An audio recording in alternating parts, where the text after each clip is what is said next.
আসসালামু আলাইকুম। বর্ষার পানি আস্তে আস্তে কমতে শুরু করেছে। পানি কমার সাথে সাথে মাছেরও বেশ আনাগোনা দেখা যাচ্ছে।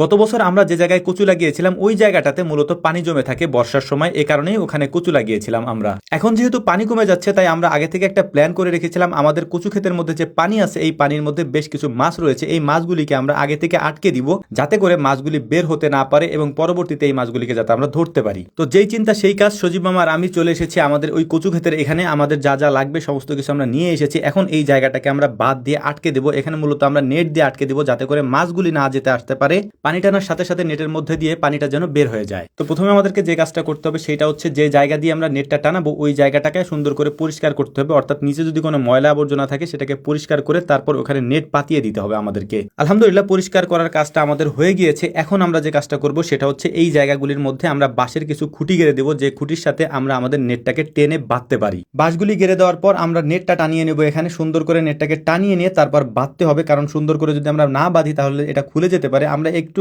সাইজে বড় নেট নিয়ে এসেছি যাতে করে এটার উপর দিয়ে মাছ লাফ দিয়ে চলে না যায়। এর পাশাপাশি যদি বৃষ্টি হয় তাহলে পানি বাড়তে পারে এবং পানি বাড়লে যাতে এটাতে কোনো সমস্যা না হয় এই জন্য আমরা একটু উঁচু নেট এখানে দিয়ে দিয়েছি।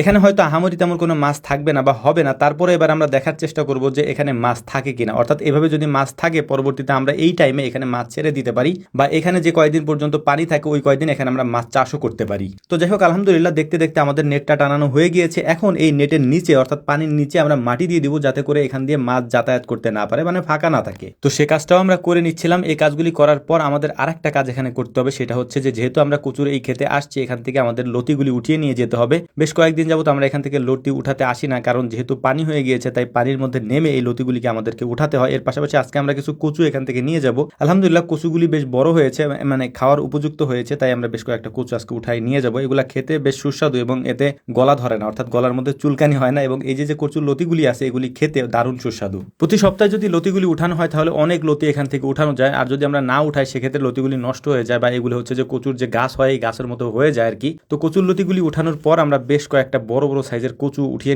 নিচ্ছিলাম। দেখতেই পাচ্ছেন যে এই কচুগুলিতে মোটামুটি হয়েছে, মানে যতটুকু হয়েছে খাওয়ার উপযুক্ত আর কি, সেরকম কয়েকটাই আমরা এখান থেকে উঠিয়ে নিয়ে যাচ্ছিলাম। পানি থেকে দ্রুতই আমাদেরকে উঠে যেতে হবে যেহেতু আমরা অনেক আগে নেমেছি, এবং পানিটা যেহেতু একটু পচা টাইপের, কারণ যেহেতু এটার মধ্যে পাট ছিল, অনেক পচা পাট জাগ দেওয়া হয়েছে। এর পাশাপাশি এই পানিটা এখন শেষের দিকে, তাই পানিতে প্রচুর পরিমাণে চুলকানি হবে, এটা স্বাভাবিক একটা ব্যাপার। তাই আমাদের যদিও তেমন একটা হয় নাই এখনো পর্যন্ত। তো কচুগুলাকে এবং কচুর লতিগুলোকে আমরা উপরে নিয়ে এসেছি। এখন এগুলিকে পরিষ্কার করতে হবে, এবং কচুর যে লতিগুলি আছে সেগুলিকে ছোট ছোট আটি বানাতে হবে আমাদেরকে, কারণ এখানে বিভিন্ন সাইজের লতি আছে। বড়গুলিকে আমরা আলাদা করে ফেলবো এবং বিভিন্ন সাইজের গুলিকে আলাদা আলাদা করে তারপর এগুলিকে বেঁধে মোটা আকারে করে আমরা বাড়ি নিয়ে যাব।